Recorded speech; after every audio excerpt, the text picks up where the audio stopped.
Assalamualaikum warahmatullahi wabarakatuh. Pada hari ini kita ada terlalu banyak medium komunikasi, medium untuk menyampaikan maklumat. Antaranya kita ada Facebook, kita ada Instagram, kita ada TikTok dan lain-lain. Jadi terlalu banyak dan kita menggunakan medium-medium ini untuk menyampaikan maklumat kepada orang lain. Berbagai maklumat mungkin tentang kehidupan seharian kita, apa yang kita buat, dan tidak terlepas juga untuk kita berkongsi benda-benda yang baik. Kita nampak orang share tentang ayat Quran dan kita pun nak share kepada orang lain. Jadi bila kita nak berdakwah ataupun kita nak menggunakan dalil-dalil agama, ada disiplin tertentu, ada adab yang kita kena periksa sama ada kita ikut ataupun tidak. Dan persoalan dia, adakah cukup sebenarnya kita guna Quran hadis semata-mata dalam berdakwah?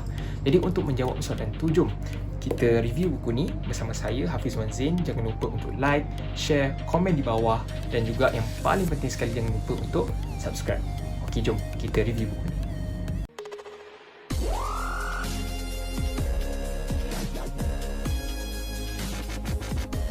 Okey, so tajuk bukunya ialah Seni Berfikir yang Hilang.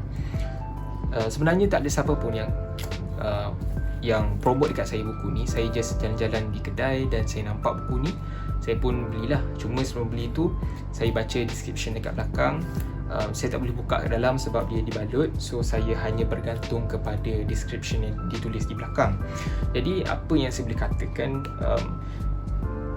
buku ini dia mengajak semua orang, tak kisah daripada latar belakang apa, sama ada anda belajar pengajian Islam ataupun ambil courses ataupun dalam bidang yang berbeza, tidak ada masalah untuk membaca buku ini. Sebab saya faham bahawa penulis ingin sampaikan ada 6 cabang ilmu yang perlu kita pelajari, dan ini tidak dikhususkan kepada sesiapa. Semua maksudnya message dalam buku ni adalah untuk semua. Jadi bila bergantung dengan description ni, saya pun beli buku ini. Right, so buku ini ditulis oleh Ustaz Hasrizal Abdul Jamil. Mungkin ada yang sudah familiar dengan penulis ini. Okay, tetapi bagi saya ini adalah buku yang pertama hasil karya beliau yang saya beli, dan insya-Allah kali pertama, dan saya akan beli buku lain juga sebab saya betul-betul tertarik dengan hasil karya beliau. Okey, jadi seperti yang saya kata tadi, saya baca di belakang seolah-olah buku ini adalah untuk semua. Tetapi apabila saya membuka dan membaca keseluruhan buku ini, penulis banyak menggunakan istilah pendakwah. Pendakwah haruslah sebegini. So seolah-olah ditujukan kepada pendakwah. Jadi sebab itu di dalam bahagian awal buku ini, penulis ada sentuh, memang diletak awal-awal lagi, nak sedarkan kepada kita semua bahawa kita ialah umat dakwah. Kita, maksudnya dakwah ni bukanlah satu kerja yang spesifik kepada golongan yang tertentu. Kalau kita tak nak guna istilah pendakwah, kita rasa macam, ya Allah, berat sangat, aku bukanlah banyak sangat ilmu, kan? Kalau kita tak nak guna istilah tu, dan cukup sekadar kita faham bahawa kita hidup ni memang tak boleh lari daripada mengajak orang membuat kebaikan. Paling tidak pun kita sebagai ibu, kita sebagai bapa, ataupun nanti kita akan ada satu posisi sebagai guru contohnya, memang kita tidak boleh lari daripada kerja-kerja untuk mengajak ke arah kebaikan, dan ini melibatkan dalil-dalil agama. So sebab itulah buku ini sangat sesuai walaupun dia menggunakan istilah pendakwah dalam ni. Jadi apa sebenarnya buku ni, apa konten, anda boleh baca sendiri sebenarnya. Tapi secara generalnya, sebenarnya buku ini merupakan penerangan kepada sebuah kitab yang bernama Thaqafah Ad-Da'iyah, yang ditulis oleh Dr. Yusuf Al-Qaradawi, di mana di dalam kitab tersebut terkumpul nasihat-nasihat yang diberikan oleh Dr. Yusuf Al-Qaradawi kepada semua umat Islam, terutamanya yang ingin menyampaikan dakwah. Itu secara generalnya, dan kita berterima kasih kepada Ustaz Hasrizal kerana membukukan buku ini, kerana kalau beliau tidak membuat sedemikian, kita pun tak terbacalah kitab yang asal tu, kan, sebab ialah dalam bahasa Arab dan sebagainya. So at least bila Ustaz Hasrizal telah pun buat buku macam ni, kita pun boleh mendapat juga manfaat daripada buah hasil daripada kitab yang dikarang oleh Dr. Yusuf Al-Qaradawi tersebut. Di dalam kitab Dr. Yusuf Al-Qaradawi, iaitu Thaqafah Ad-Da'iyah tersebut, beliau ada berkongsi kepada kita ataupun menasihati kepada semua kita supaya mendalami 6 ilmu ataupun cabang ilmu. Yang pertama ialah ilmu agama, ilmu sejarah, ilmu bahasa, ilmu sains kemanusiaan, ilmu sains dan juga ilmu isu semasa. Jadi 6 perkara ini satu elemen ataupun elemen-elemen yang perlu digabungkan, yang perlu dimiliki oleh setiap orang, terutamanya yang berdakwah. Saya rasa ini telah menjawab soalan yang pertama, adakah cukup sekadar kita mempunyai ilmu dalam Al-Quran dan hadis semata-mata? Jawapannya tidaklah, ada sebab dia. Jadi dalam buku ni kan ada 6 cabang ilmu. Jadi setiap cabang ilmu itu dibincangkan dalam buku ini. Termasuklah yang agama, ilmu sejarah dan sebagainya. So untuk ilmu agama, semua dah tahulah, kalau dah nak berdakwah tu takkan nak tolak tepi kan ilmu agama. So bagi orang yang mungkin baru nak berjinak-jinak dalam dunia dakwah ni, mungkin memang sangat sesuai tajuk tu, supaya kita tahu, okey, kalau kita nak guna Al-Quran macam mana, apakah flow dia, kita nak guna tafsir. Okey, kalau kita jumpa hadis yang lemah, macam mana kita nak buat? Adakah kita perlu guna ataupun sebaliknya? Dan banyak lagi lah isu-isu yang berkaitan dengan Al-Quran dan juga hadis. Bagi yang ambil pengajian Islam mungkin dah familiar lah benda ni. Tapi bagi saya yang menarik perhatian ialah bahagian seterusnya, iaitu ilmu sejarah, ilmu bahasa dan lain-lain tu. Kenapa? Sebab sekarang bila saya baca ni baru sedar, lah, kita nak berdakwah ni kadang-kadang kita, betul, Al-Quran dan hadis memang sumber utama, sangat-sangat penting kan? Tapi kadang-kadang kita terlepas pandang ilmu-ilmu yang lain, ilmu sejarah. Macam mana kita nak berdakwah ataupun kita nak berdebat? Kalau anda tak nak debat, okey. Kalau kita nak menjawab persoalan daripada orang-orang yang ada ideologi seperti etis, tak percaya kepada Tuhan, jadi kita nak lawan mereka, kita guna dalil Quran dan hadis, walaupun kita tahu itu dah betul, tapi di pihak sana adakah mereka akan buy our argument? Diorang akan terima argument kita? Tidak. Sebab dah tak beragama, nak percaya kepada kitab pula kan. So caranya tak betul. So sebab itulah pentingnya ilmu sejarah. Sebab sejarah pun merupakan dalil. Kita boleh kaitkan apa yang berlaku sebelumnya dan apply pada masa yang pada hari ini. Jadi tak setiap masa Al-Quran dan hadis tu kita perlu guna. Lihat kepada siapa mad'u kita, siapakah yang mendengar kita punya dakwah ni, ataupun kita punya kata-kata, kita punya hujah ini.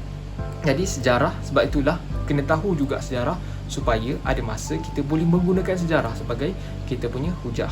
Baik, seterusnya ialah ilmu bahasa. Bahasa ni sangat penting kerana ia ialah kunci kepada ilmu. Kita nak membaca kitab, contohnya kitab agama kan, kebanyakannya dalam bahasa Arab. Jadi kita tak boleh nak membaca, memahami dan mengamalkannya tanpa kita memahami dahulu bahasa Arab. Macam mana kita nak bertutur, kita nak memahami kitab bahasa itu sendiri. Selain daripada ilmu sejarah, ilmu bahasa, ilmu sains kemanusiaan pun sangat-sangat penting. Yang ini pun baru menyedarkan saya jugalah, sebab bila kita berdakwah, kita akan berdepan dengan manusia. Kita tak berdakwah kepada haiwan contohnya, mana ada. Kita berdepan dengan manusia.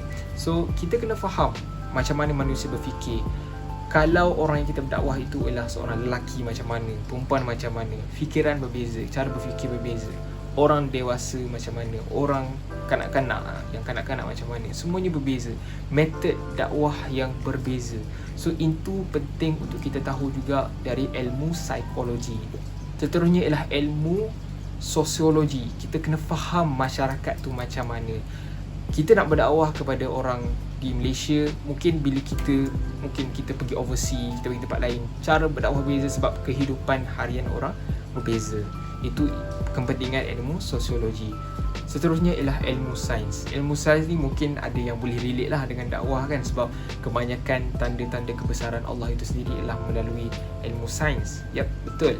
Dan kita kena faham juga dalam buku ni diterangkan tentang kepentingan kita untuk kita memahami syariatullah dan juga sunnatullah. Syariatullah ialah hukum yang dah ada dalam nas-nas yang kita dapat tengoklah dalam Quran.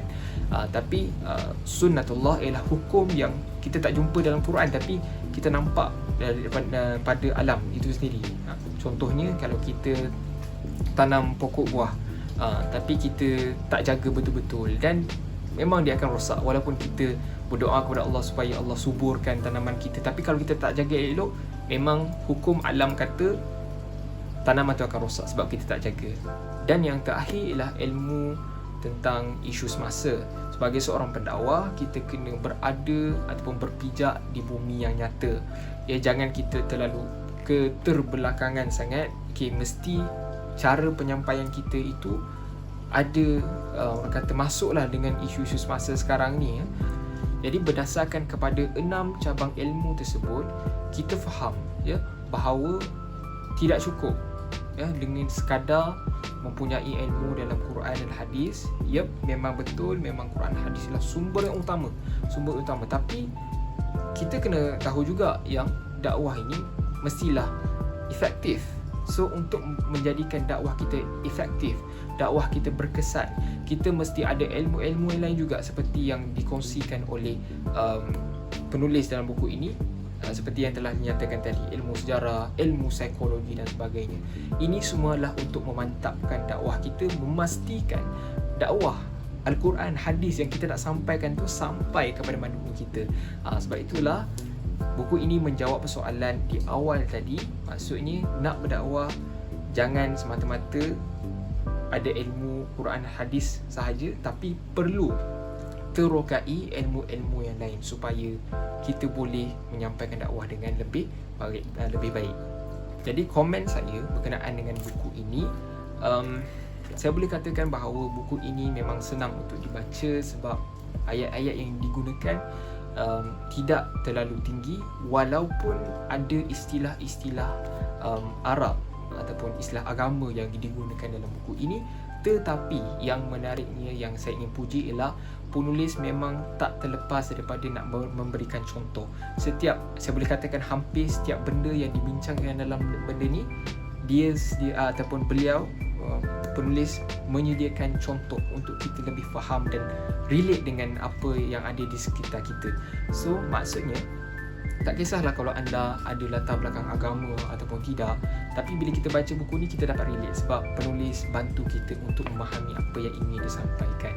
Okey, jadi kalau ditanya siapakah yang saya syorkan untuk baca buku ni, kalau saya kata semua. Sebab apa?